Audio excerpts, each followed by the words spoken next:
Welcome to the Dragon's Tome. It was all lies last week. We said it was Jack's turn. It's not. It's my turn. It's lies. Believe me. Lies, lies, lies, yeah. I guess I should put the right issue on the cover. We had the other one up still. Oh. 86.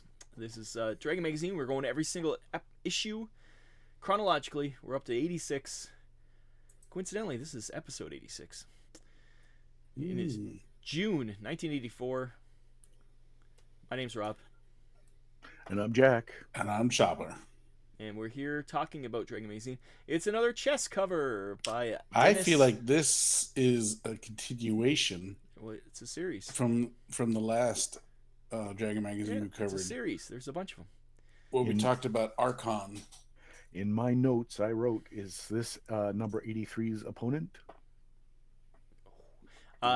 Dennis Beauvais did all these ones. But yeah, he does quite a few chess covers. I just amazed I didn't think they'd be this fast. It was only like a couple months ago that the other chess cover was on. So it's true. But I feel bad for the White Knight because he doesn't have the high ground. It's true. This is like three-dimensional chess too. This ain't your mama's chess.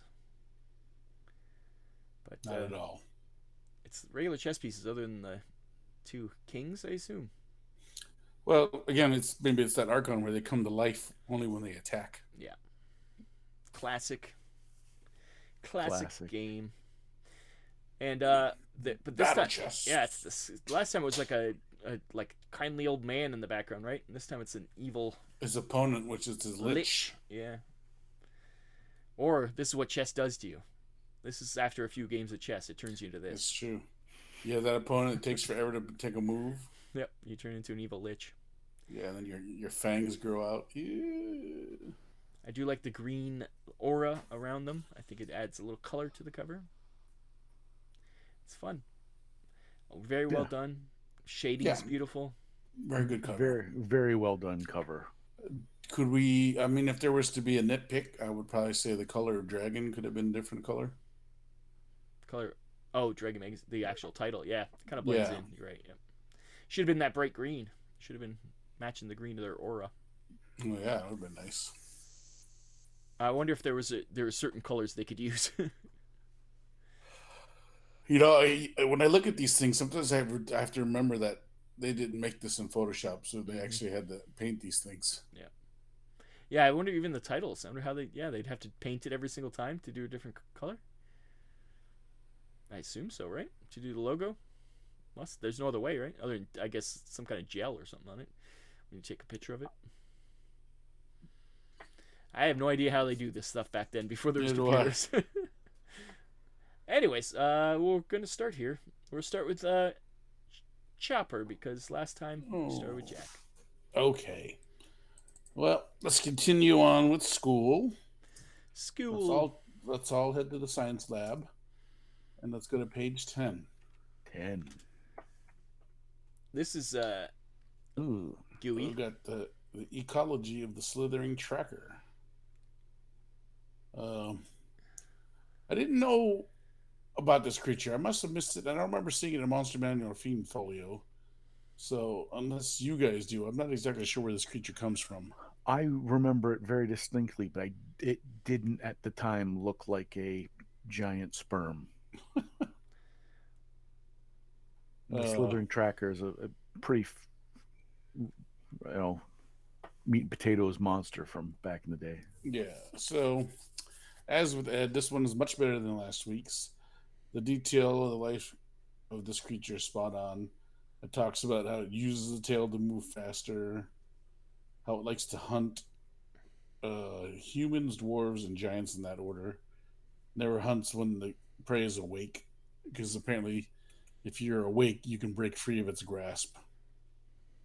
It feeds on the plasma of the victim's blood and everything like that. So I just want to show you pictures of this is what the current slithering tracker looks like. I don't know if anybody can see this. It's gonna be hard to see, maybe. Yeah. Technology is not your friend. It's there. You go. See it? Okay. Oh, a face on a dude. face. Yeah, totally different. But this is there's a funny. This is what they had in one of the. White is not the best on this. There we go. Look at that thing. Look at him. Looks like a snake. Looks like a It Pokemon. looks What? like What? it looks like Where sperm. did this creature come from? Where did you come from? Was it in the monster manual? Where did he go? That slithering eye, Joe. You keep talking. I'll figure it out. Where did he come from? Where did he go? Yes. What else to add about this? Still, again, like I said, very good information. If I remember correctly, and I might not be, this might be one of the a wizard did it. That seemed to be a very common why the wacky Yeah. monster was there. One of the things that Ed puts in here is that it's a fairly intelligent creature because it likes to keep treasures inside itself as a lure to lure people in so they can trap them. Treasures. So I mean that shows a little bit of intelligence that you're baiting the trap.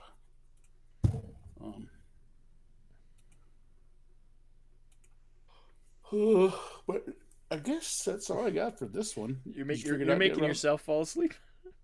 Now he's padding for time, but he couldn't. He He at ran some up. points he was looking desperately at you like, No, come on. no, I have no idea where it came from. It's in 5e and it's in Pathfinder, so it's been around. Yeah, I could have sworn it. I saw it in like It, Monster Manual. Once again, 2 it or- looked more like a little puddle instead of a sperm on the wall. yeah, or a Pokemon. Okay, Jack, what's your first one then? Oh, if we could go to page 83, PDF 83. That's an ad?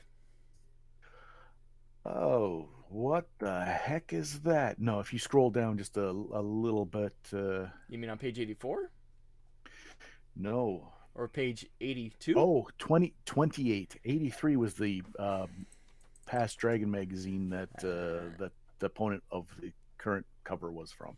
Yes, I'm not used to having multiple numbers there. 5 new enchanted objects. Everyone's gonna pick this. Gonna pick this article, so I'm glad that never I had picked the it. opportunity. What article is it? Page 28. 5 new enchanted objects. Oh, this is one of mine. It had to have been because it's dynamite. I think we all have the same. Hey, new magic items, always a plus. Always That is the use of Dragon Magazine, really. This kind of stuff. I did enjoy the rust dust. The rust I dust. don't think. I think that would have people flipping a table if you introduced that and someone, your paladin standing Yeah. there, and Eventually, It's we talk about rust monsters, and I have the same reaction to this: is screw you. it turns you into a rust monster where you just get a blowpipe and you can onto someone's armor or on their weapon, and it just one turn later it's it's useless. If you know what it is. Otherwise, it looks like a dust of appearance. So you might throw it on yourself, thinking, Right. The other thing is it's a bit of a cursed object where if I'm gonna goodbye, and you're still standing there. What happened? And all of a sudden your helmet, your armor, and there you are in your birthday suit. because it You're even just eats giving- your shorts. Yeah, I think I wear chainmail boxers, so I assume that everyone makes sense. does the same. So there's a staff of Quattle. Hey, Pat, Which- it's your quaddle again. Yes. It brings you a little once a week or something, a little Quattle servant that can do little minor tasks for you. Scepter defense. There's a few things here. The dragon helm gives you The extra dragon helm powers. was like a good one too because it has a little bit of a backstab to it if you keep it on too long. Yeah, I think it starts attracting dragons. No, it actually turns you into a dragon, but not a dragon. Basically, you take on the person of a dragon. Like you start to hoard money. You try to get other people to buy you stuff. So just like regular characters. Yeah, but then you become. If you keep it on, you fail a save, then you become permanently a megalomaniac. So Just like like regular characters. players. Yeah. Yeah. Oh, and the final backstab is that you are infatuated with dragons. That when a dragon ever gives you a command, you immediately act as if you're charmed. How often are dragons going to be commanding you? Well, you never know. If you start hoarding enough treasure, It's true. I had a character who had a pet Quaddle, so there you go. Pet Quaddle. He was more of a flying serpent, but Yeah, Pip. That's His name was Pip. that's true. And no copyright infringement. No, they're not based on anything, or it was just an original. Was it based on something? I don't even know. Don't ruin my memories. Okay, well then, that is my article. I am done. My first article, and maybe my only article, I have a few, is going to be on page 41. No, page 43. Because it's 41 in the PDF. 43, or 41 in the magazine, 43 in the PDF. I knew someone was going to pick this one, and I'm glad they did. Great Stony. Build your own cardboard castle. Back in the day, I was a bit of a papercraft kind of guy. And this is pretty amazing. They give you pretty much everything to build your own castle. It's pretty awesome. Papercraft. They even give the floor plans later on the way. Yeah. Papercraft was fun. You guys ever do papercraft? A little bit. Fun stuff. Jack? I wasn't the best at it, so. No? It's fun. I understand we're in the primitive times in which people were still using a stick to move a hoop through the cobblestone streets, or playing stickball with the newsies down on Broadway. But this is a lot of space in Dragon Magazine to build something that. Well, you're paying $3 for this kind of content. And I would hazard a guess if this came. I don't think I've had a subscription yet. I think I'll know when I get to where I was involved in Dragon Magazine. But I would have lamented the price of this magazine, this one in particular, because of old stuff. Well, not just this. There's not much in this magazine, but yes. No, there's a fiction. I think there's two stories. I think there's two in this one, isn't there? And there's the cardboard castle. It's slim pickings. This one. Mm-hmm. Well, that was my article. I think we're back to Patrick. The funny thing is that you could still take this article and you can still use these to make your build a castle terrain and stuff. With today's state of the art, we have Photoshop on our computers right now. You could take this PDF, expand it. You could make that castle any size you want. You could make changes to it. It would be, and I still wouldn't do it. Jack hates papercraft. That's because Jack. I think Jack's art teacher might have been harsh with his paper mache projects. Aww. And it kind of just kind of took him right out of the game of paper arts. Well, Patrick, what's your next teacher? 38. My art teacher told me he was into big footballs, and I said, "Oh, that's interesting." And then it turns out my nickname was Bigfoot, so like it was terrible. All right, so page 38. Let's move along. Is not about footballs. I knew Pat would take this one too. But we got dragons and their deities. The funny thing about this article is, until I read this article, it didn't occur to me that dragons could be clerics. Why would they? Like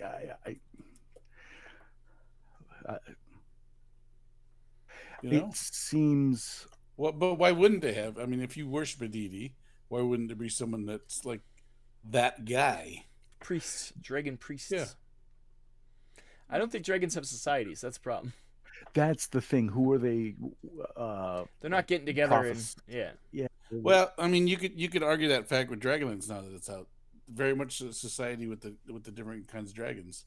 They don't have cities and stuff. Especially the silver ones. The silver ones disguise themselves as elves and had the city. Yeah, lots of dragons hide themselves amongst normal people, but Dragonkin, I could see the Dragonkin having dragon gods. That makes sense. 100%. Well, I don't think we're at Dragonkin yet. We're just at dragons at this point still. If these were, even because kobolds at this point, were they yet Dragonkin, or were they still just their own little I don't know. thing? I mean, just because you don't stay together 24/7 doesn't mean you can't have quite a little bit of How are they gonna get married? Who's gonna be their priests? I get it. I get you, Pat. That's true. You get the guy to come in. I mean, Ents don't stay together, yet they're considered to have a society. The do stay sanctity together. of marriage They have would hives. be ruined. So back to the article. Well, I think it's a little overly complicated. I think the article does a nice job of painting the dragon cleric picture. Tiamat and Bahamut. Yes. I assume they talked about Tiamat before this point. Yes. Well, Tiamat is in the monster manual, so she comes off. Was she? Yeah, same with Bahamut. I mean, they're all listed. Were they already in there? Yeah. Uh-huh. Well, Bahamut's the platinum dragon. There's only one, so. Yeah. I will say that near the end, though, it says being a dragon cleric is probably one of the toughest jobs in the AD&D universe, which I don't know if that's true or not. Apparently, me and Rob think so. Just getting them together. I mean, just the whole thing is just like weird to me. I mean, it does, like I said, does a good job of painting the picture, but some of these statements are like make me shake my head. Is it written as a joke? That I can't tell because the article didn't come off as a joke. Just a poorly worded joke. Yeah, as its rewards to be sure. Usually the sort of rewards that only a dragon can understand and fully appreciate. That's why dragons continue to take up clerical apprenticeships. Yeah, it's weird. If only Alan and why Zumwalt was Bahamut alive and Tiamat can afford to be so choosy about which dragons they accept as the representative of this plane. So I mean, there's that too. Maybe the two dragons are like, I only want one priest. You don't need more than one. How many dragons are in the world? 1,000. That's not very many people. He just made up a number off the top of his head, and then you verified that was true, and then said, "Oh yeah, so that's no, we have that." Yeah. Again, if this was for Dragonborn or something like that, I'd say, "Oh, okay, yes, for sure." A village would need, a group would need, even a loose band of people would need, but I don't think dragons sit on their hoard sleeping and then go, I gotta go to church devout today. Yeah, I'm pretty devout. I gotta get to Sunday. But if you're the only cleric, isn't wherever you're at church? But who you like Jack said, who you're prophesizing to then? You're just sitting around talking to the wall. You have to have the other dragons there to listen. Who are you gonna when you find out you have cancer? Gonna swat you in the head and you fall backwards and start spazzing out and then claim you're healed? Like you need a group to do that. You just you just insulted like two different groups there, Jack. I was pretty impressed with that one. You can't use the word spaz. I was trying anymore. for 3. Spaz is not for 3. You can't say spaz anymore. All right. Try better next time. That's my article. Jack, do you have another one? Oh dear. Yes, I do. As is the rules, 2 articles, 1 ad. I am here for it. We have. I got 2 ads, but okay. I got 5 ads. Jesus, that's all the ads. That's yeah. Okay.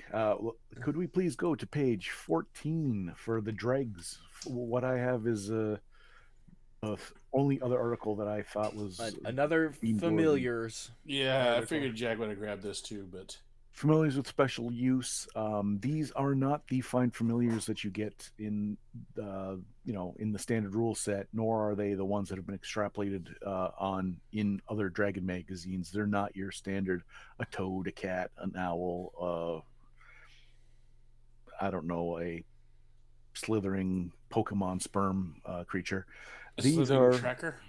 These are kind of. He describes them more as henchmen. They are otherworldly creatures that you summon in the same way as a familiar that will guide you, tell you things, maybe like Brown Jenkins. Yes, like Leroy Jenkins. And for those who know, they know. Yes, that's the second Leroy Jenkins reference. But there's benefits They can, maybe be the mouthpiece for the DM to help you along. They do certain things, but if it's killed, you lose 4 levels. So that sounds pretty spicy to me. The risk to reward not great, but it does go through, and now it does say like all supernatural familiars, and it gives a stat line, but then follows up with specialty supernatural familiars, so a specialty on top of a specialty. And these are just like, hey, this comes from this plane, it's got this attitude. This comes from this plane, it's got this attitude. And it's again, I was desperate for a second article. This didn't wow me, but That's a shining endorsement to this long article about familiars. but Oh, poor Stephen Innes. it could have at the time it would have inspired me, and it would have. There was something there. There was a little you could, yeah, a little. It was in the air. Some enjoyment. Some enjoyment was in the air. That's words to live by. You can put that on the dust cover. Bam. I'm going to page 73. Oh no. Oh dearie dear. This is where Rage Against the Machine got the name of their song from. Know Your Enemy. I left this one for you. This is a guide to supervillain groups for. I think it's. I don't think it's in specific, but I think they kind of tailor it towards champions. I think, but Marvel Superheroes is out now too. But the interesting thing, it's a guide to building a supervillain group. So you figure out why they're together and then how much money they have. But it's very, very similar to how Palladium's system does it for Rifts in their other games, which is years later. Our friend Gaming with AD&D on YouTube actually went over one of the books creating a super group or a super villain He group. did? Yep. He's covering all the Rifts, I think, stuff. And when I read this article, I'm like, Jesus, that sounds exactly the same. So I think Kevin Speed was once again a Rift cribbing. He's been cribbing. He stole this idea from this article from James Ryan. Not to cast aspersions. Yes, allegedly. But it's just very similar. I thought it was interesting. But yeah, it's interesting if you really want to give some depth to why your villains are together. But really, villains don't need motivation. They just villainize. That's what they're there for. But yeah, fun times. Pat, do you have another article? I do. Let's just go straight to page 76. This at the end of your article. Oh. A World Gone Mad. This is a nice campaign setting. If you played Gamma World, this is a nice campaign setting that is an artifact-laden campaign setting. When I say artifact, I'm talking about like the laser guns, the scanners, batteries, things like that you didn't get in Gamma World, but you had to find them. So basically, this is more for a higher level character campaign setting. The gist of it is that it's a lunar base on the moon. If you're able to get to the moon, that's where most lunar bases end up. Well, it could have been any moon. This is Game World. This is the moon. The moon, I mean, basically is that the lunar base stayed up there and watched the Earth destroy itself. And then everyone else just seemed to kind of die on that thing because now they were kind of stuck on the moon. It was built in help. 2014. Yeah. The distant sci-fi future of 2014. Elon Musk built it. 30 years in the future. So, what's with the? I assume it's like, I don't know, celery under a microscope. What's with that? It does look very much like slides. I'm not sure why they thought slides of plants would look cool. It's just odd.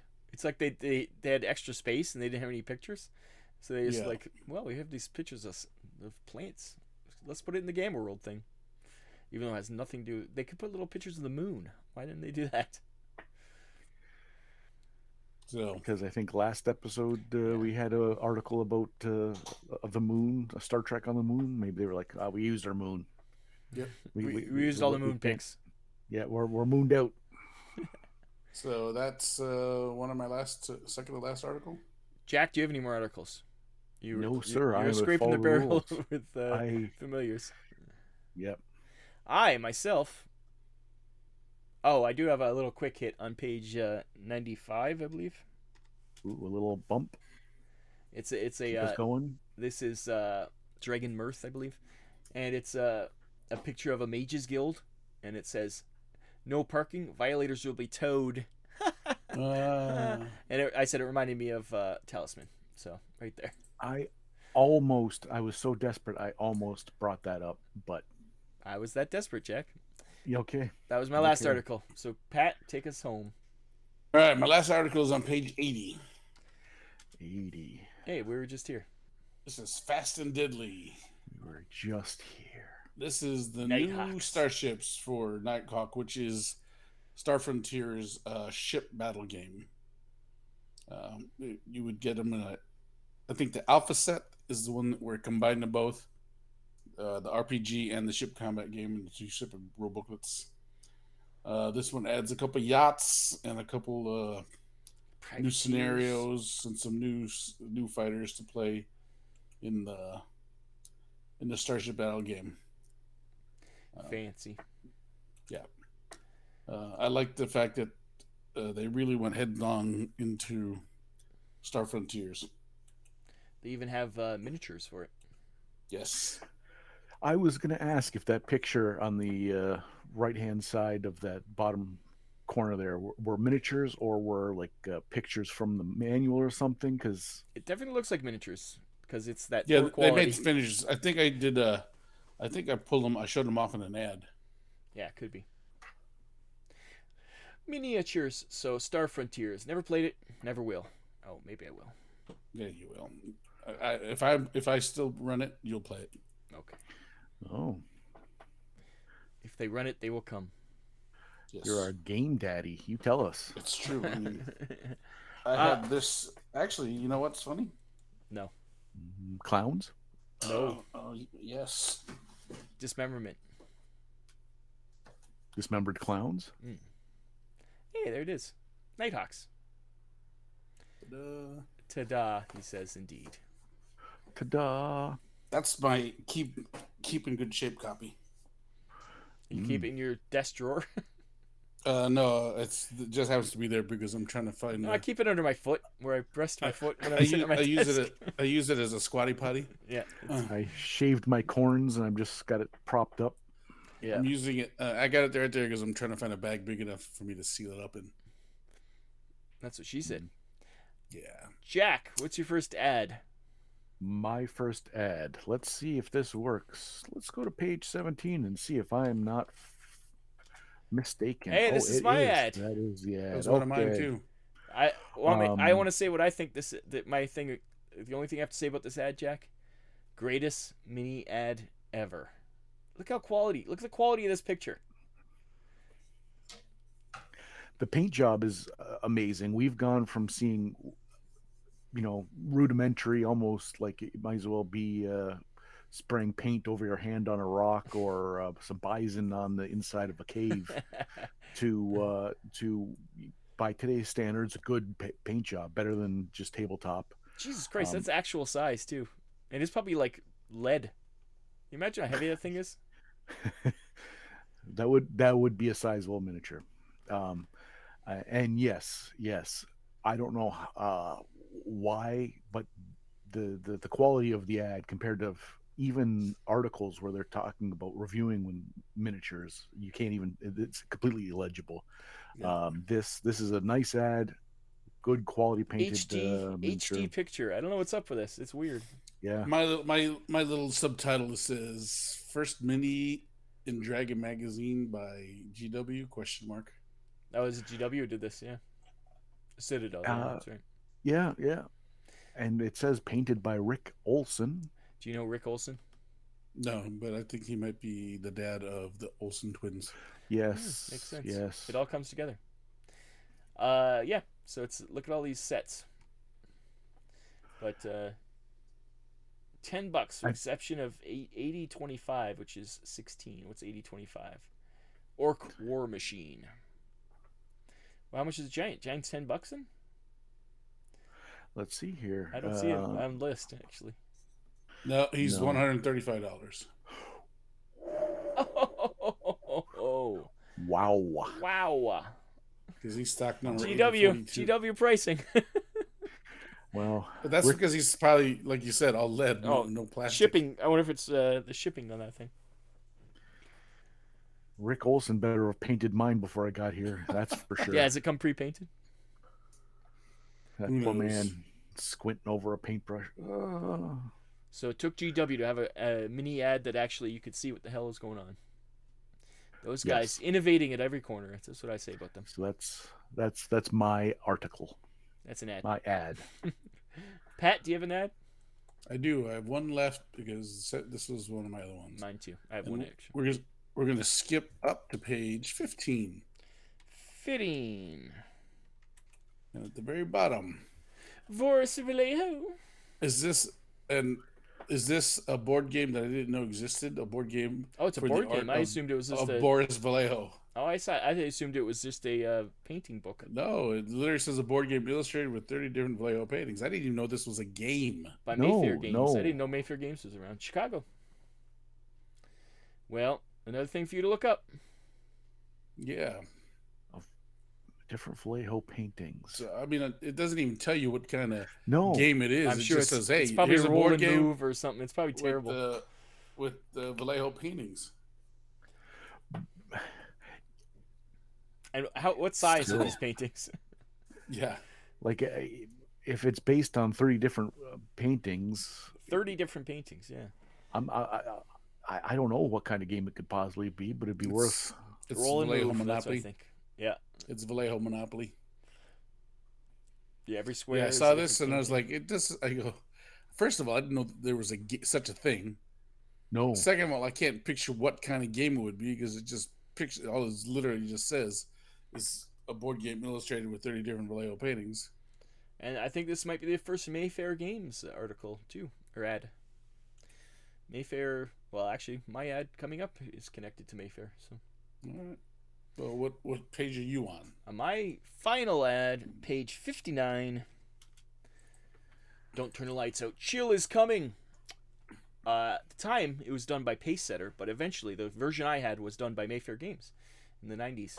But Chill, played Chill a bit. That was one of the horror role-playing games we played. And I remember this ad very explicitly. I remember enjoying it. Yes, it was fun.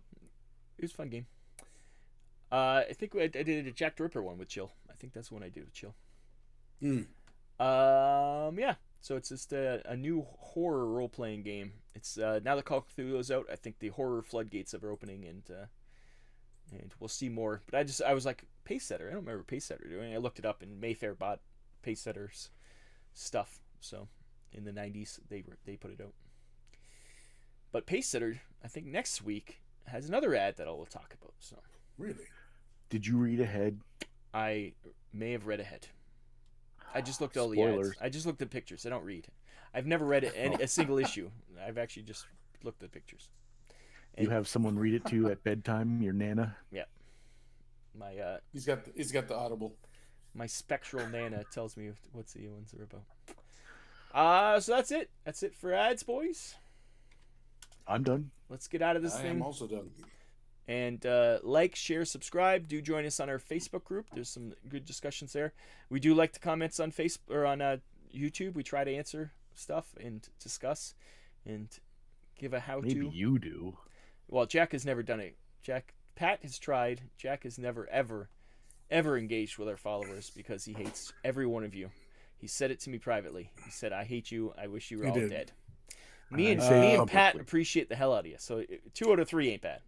Just to clarify, the Slithering Tracker came out of Forgotten Realms campaign setting. Wow. way to bring the show down. The screeching of tires as we change lanes on that. We're wrapping up, and all of a sudden the slithering tracker comes back. He's been reading that. Like a He's bad been looking for penny. it the whole time. That's why he's been distracted. No, I had it up, and I found that I was closing windows. I went, oh, I forgot to mention this. Like a bad wheat penny. He's showing up.